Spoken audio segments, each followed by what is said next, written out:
செயல்கூடும் என் ஆணை அம்பலத்தே எல்லாம் வல்லாந்தனையே ஏத்து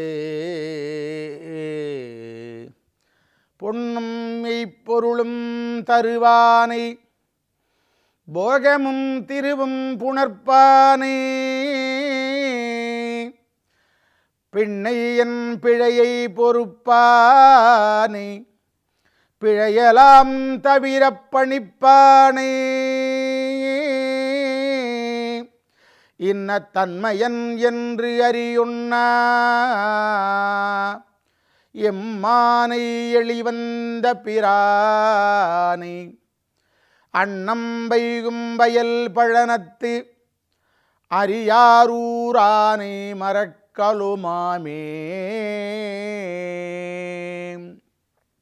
தென்னாடுடைய சிவனே போற்றி, எந்நாட்டவர்க்கும் இறைவா போற்றி, ஏகம்பத்துரை எந்தாய் போற்றி, பாகம் பெண்ணுரு ஆனாய் போற்றி, அருள் பெரும் ஜோதி அருள் பெரும் ஜோதி தனிப்பெரும் கருணை அருள் பெரும் ஜோதி.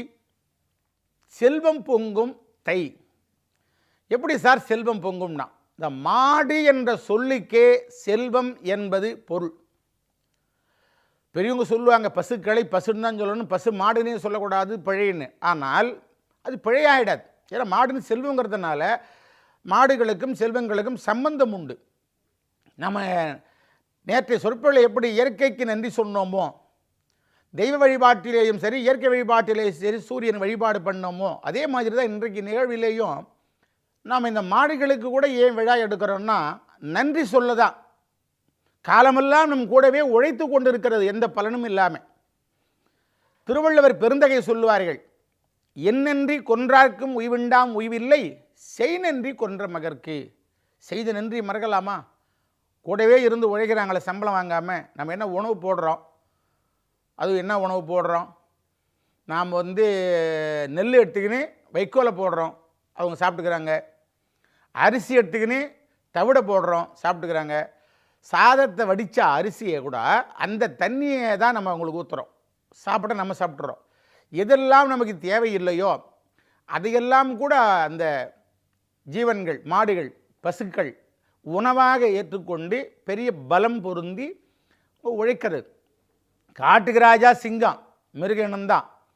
சிங்கத்துக்கு பசுக்களுக்கோ காளைகளுக்கோ இருக்கிற பலம் சிங்கத்துக்கு கிடையாது. ஒரு வேகத்தை வச்சு தான் காடுகள் இருக்கிற மற்ற மிருகங்கள் அது மிரட்டுமே தவிர பலம்னு பார்த்தா நம்முடைய பசுக்கள் காளைகள் தான் பலம். இந்த கோமாதா பூஜையினே பண்ணுவாங்க. பசுக்களை தெய்வமாகவே வழிபாடு பண்ணுறது. இப்போ புது விழா பண்ணுறாங்கன்னு வைங்க, வீடுகளில் அந்த பசுக்களை கொண்டு பின்பகுதியிலே லட்சுமி தங்குகிற காரணத்தினால கோமாதா பூஜை.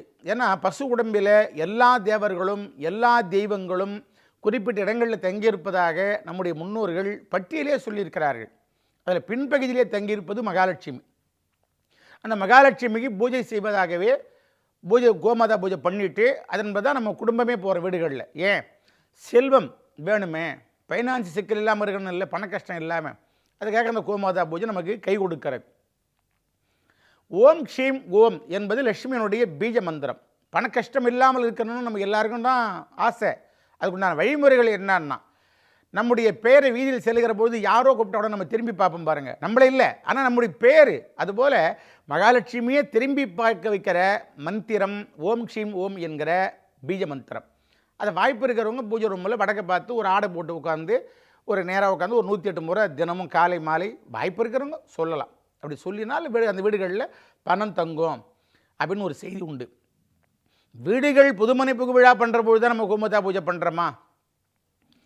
ஆலயங்கள்லையும் கும்பாபிஷேகம் செய்கிற பொழுது அந்த பின்பகுதிக்கு கோமாதா பூஜை ஒன்று உண்டு.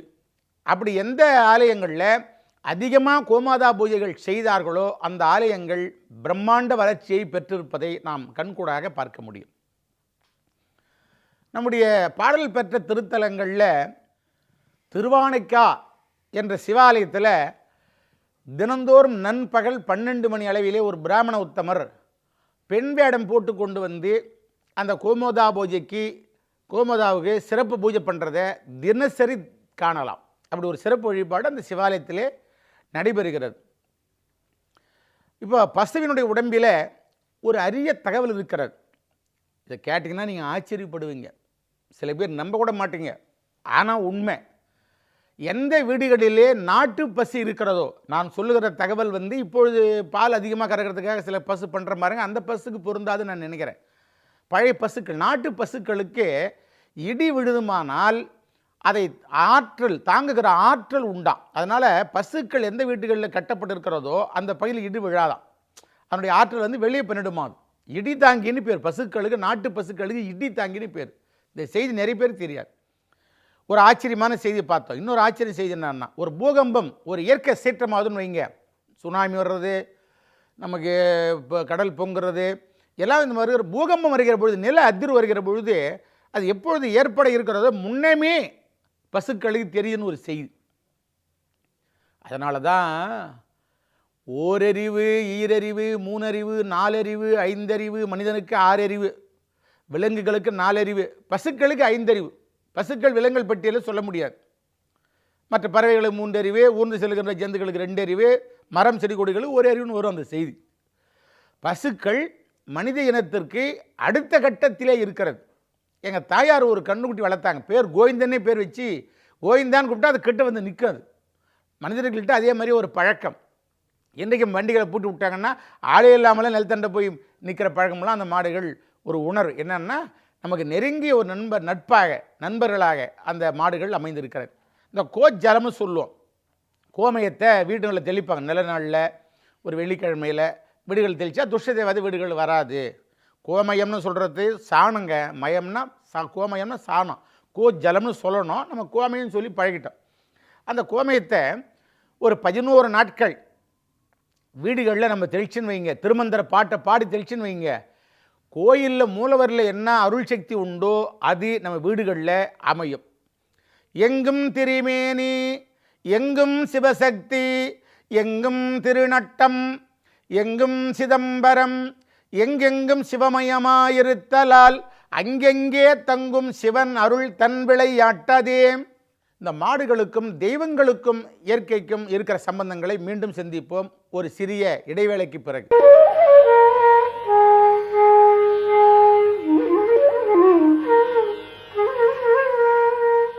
செல்வங்களை தருகிற பொழுது பணம் கொடுப்போம், ஆடை கொடுப்போம், ஏதாவது உபயோக பொருட்கள் கொடுப்போம். அப்படி செல்வங்களை தருகிற பொழுது பசுவை தந்தால்தான் அந்த காலத்திலே அது பூர்த்தியாகி இருக்கிறது.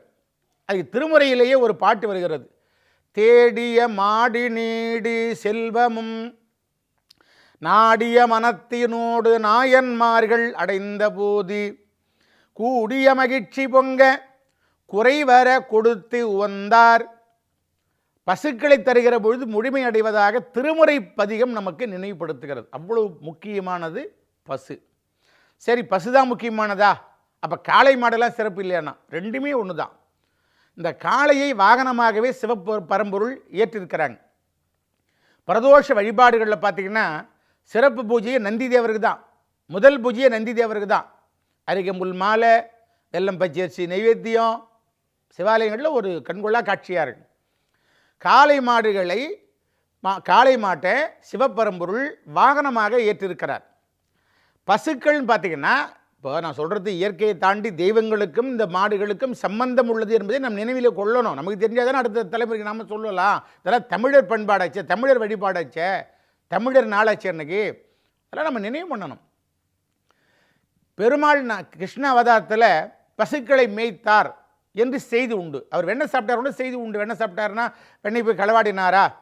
வெண்மையான உள்ளங்களை கடவாளினார். அது ஆழ்ந்த தத்துவமாக சொல்லுவாங்க. அதே மாதிரி பசுக்களை மேய்ப்பது என்பது அவருடைய வேலை இல்லை.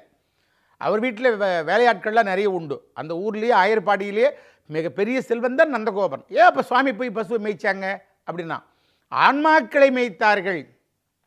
பசுனா ஆன்மா. அதனால தான் பசுக்களை மேய்த்தார்னா ஆன்மாக்களை எல்லாம் மேய்க்கிறவன் இறைவன் என்பதாகத்தான். கோ என்றால் பசு, பாலன் என்றால் குழந்தை.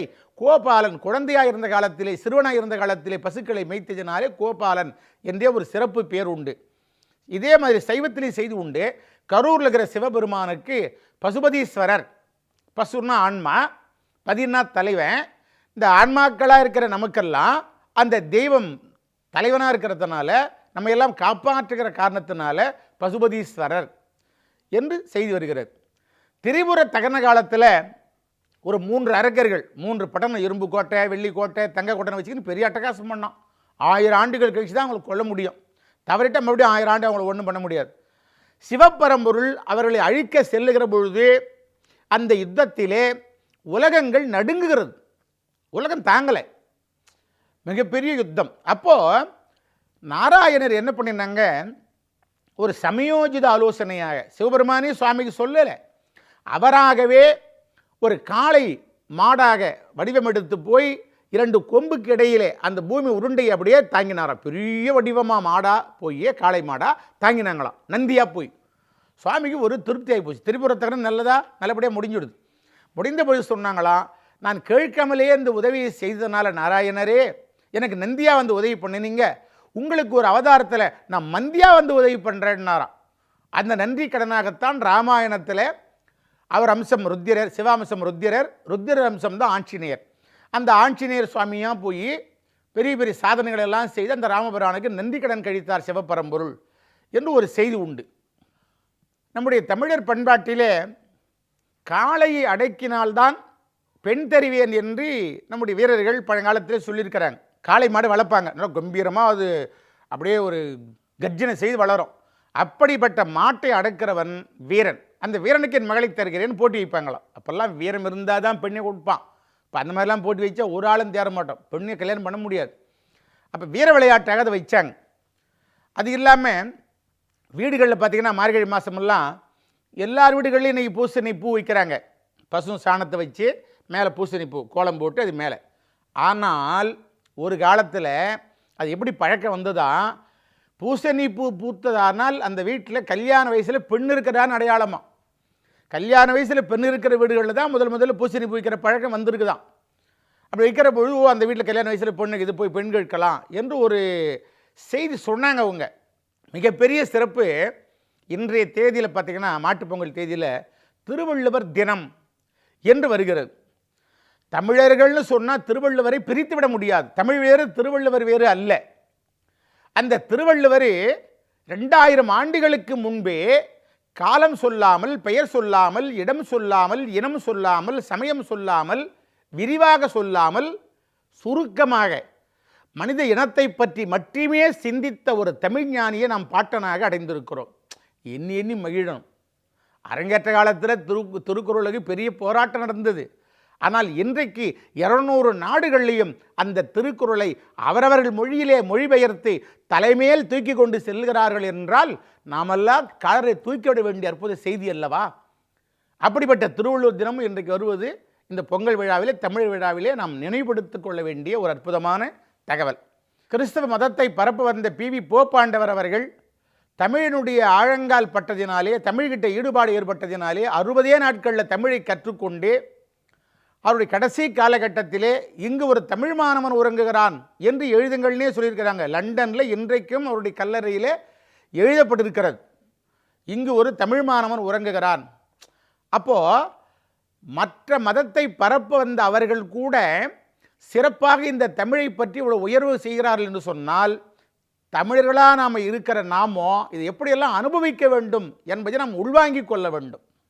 இன்னும் இந்த பொங்கல் விழாவுக்கும் தமிழுக்கும் உரிய, ஏன்னா தமிழ் தினம் பாருங்க, நிறைய தகவல் இருக்கிறது, தொடர்ந்து சிந்திப்போம்.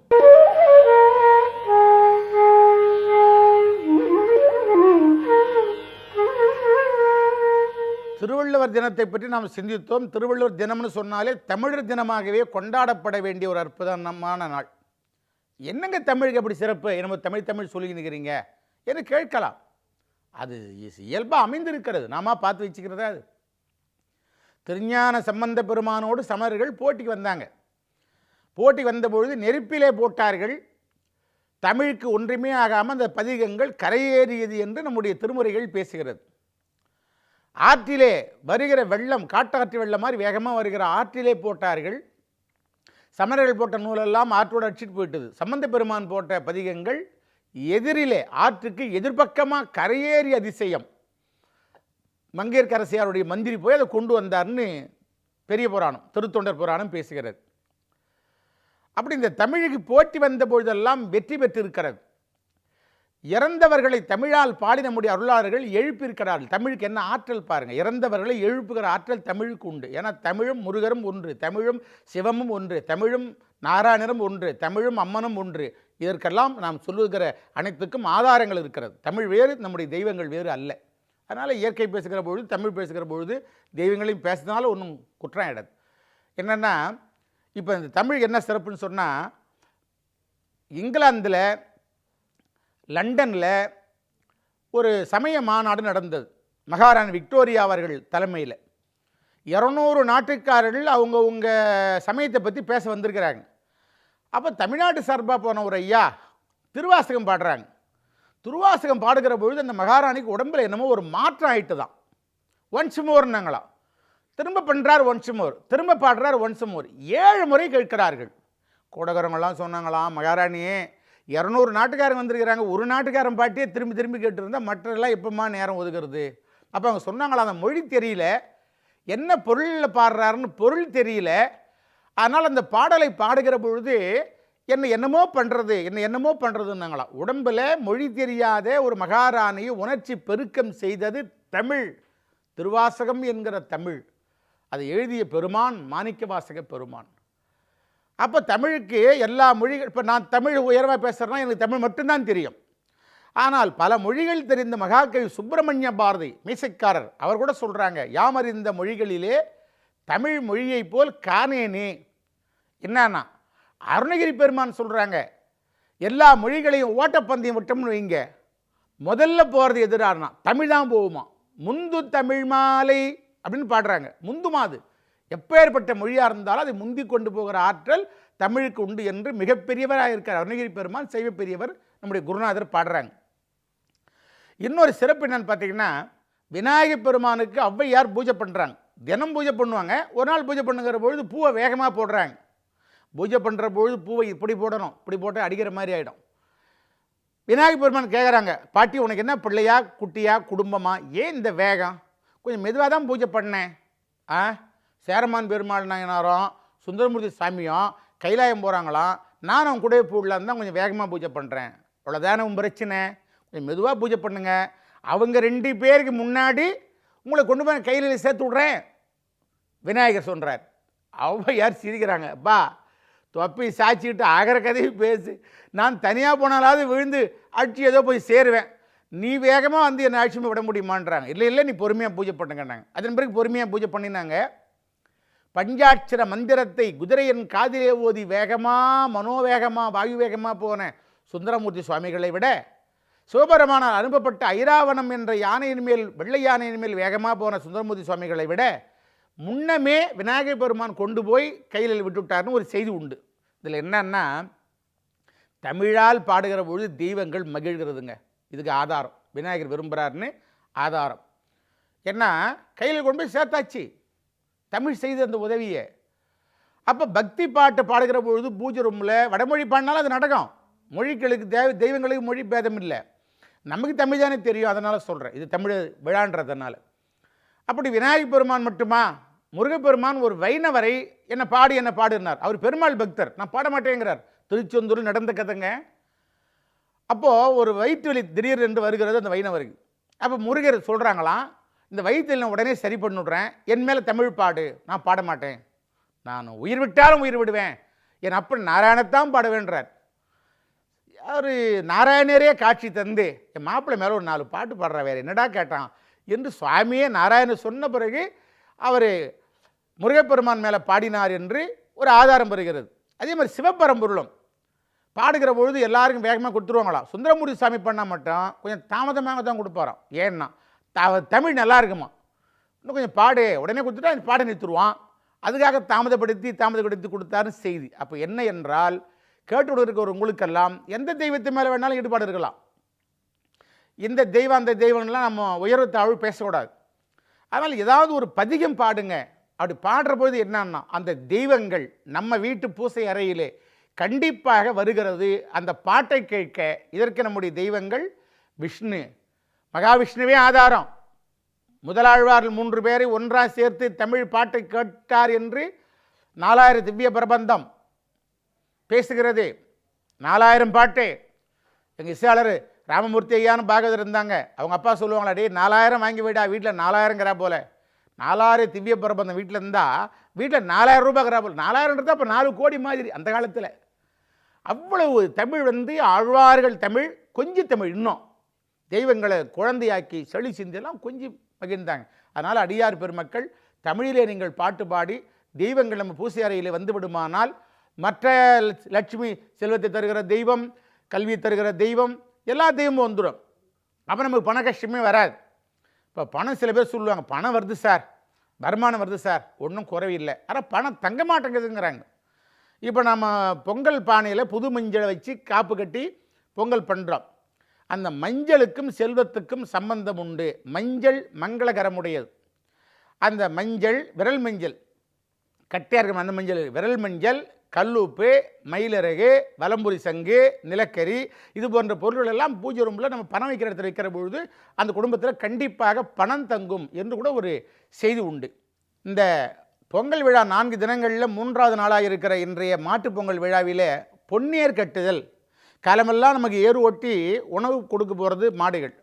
அதை ஒரு குதூகலமாக மகிழ்வித்து மாடுகளை குளிப்பாட்டி கொம்புகளுக்கு பெயிண்ட் அடித்து பல வர்ணங்கள் தீட்டி அது அந்த ஓலை குருத்து ஓலையெல்லாம் கட்டி ஒரு இயற்கையாக பண்ணுவாங்க. அதில் ஒன்றும் செயற்கை அதிகம், இயற்கையாக பண்ணி அவைகளுக்கு ஒரு தனி பொங்கல் வச்சு அவங்க அந்த மாடுகள் எதிரிலேயே கும்பிடுவாங்க. பொங்கல் வச்சு கும்பிட்டுட்டு பொன்னேர் கட்டுறது அன்றைக்கி ரொம்ப கஷ்டம் கொடுக்க மாட்டாங்க. ஏரெல்லாம் அழுத்தலாம் போட்ட மாட்டாங்க, கலப்பி அழுத்தி பிடிக்க மாட்டாங்க.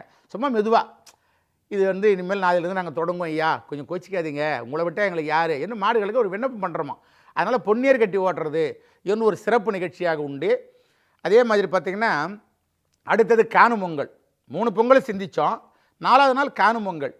காணும் பொங்கல்னால் அந்த மாட்டை அடக்கிற விழா, பாரி வேட்டை, இப்போ இந்த பழ வகைகள் கடைகள் அதிகமாக பண்ணுறது, அப்படிலாம் போய் நிறைய எங்கள் கிராமங்கள்லாம் அந்த மாதிரி பழக்கம் உண்டு. அந்த காணும் பொங்கலில் மிகப்பெரிய சிறப்பு செய்தி என்னன்னு பார்த்திங்கன்னா, பெரியவங்கள்கிட்ட ஆசீர்வாதம் வாங்கிறது.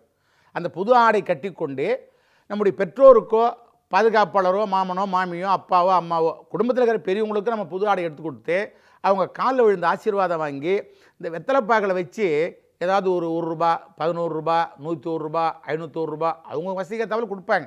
அது பணமாக பார்க்கக்கூடாது, அது ஆசீர்வாத பொருள், விலை மதிப்பில்லாத ஒரு பொருளாக பார்த்து குடும்பத்தில் எல்லாருமே பெரியவங்க காலில் விழுந்து ஆசீர்வாதம் வாங்கிறது காணும் பொங்கல் விழாவில் மிகப்பெரிய சிறப்பு. மகாபாரதத்திலே பாண்டவருடைய வெற்றியின் ரகசியமே போர்க்களத்தில் எதிரில் இருந்த பீஷ்மர்கிட்ட துரோணாச்சாரிட்ட ஆசீர்வாதம் வாங்கிட்டாங்க, ஜெயிச்சுட்டாங்க. பக்கத்திலே இருந்த துரியோதனா ஆசீர்வாதம் வாங்க தவறிட்டார், ஜெயிக்க முடியல. பெரியவர்கள் ஆசீர்வாதம் என்பது மிகப்பெரிய பக்கபலமாக நமக்கு வாழ்நாள் அமையும் என்பதனாலே இந்த பொங்கல் பண்டிகையிலே காணும் பொங்கலில் உறவு முறைகளை எல்லாம் கண்டுகளித்து காணும் பொங்கலாக நாம் அது ஆசீர்வாதம் வாங்குகிற விழாவாக அமைகிறது. அப்படி எல்லா அடியார் பெருமக்களும் அந்த நல்லாசியோட எல்லா நலமும் வளமும் பெற்று நீதி வாழ வேண்டி இந்த அளவில் நிறைவு செய்கிறோம். நன்றி, வணக்கம்.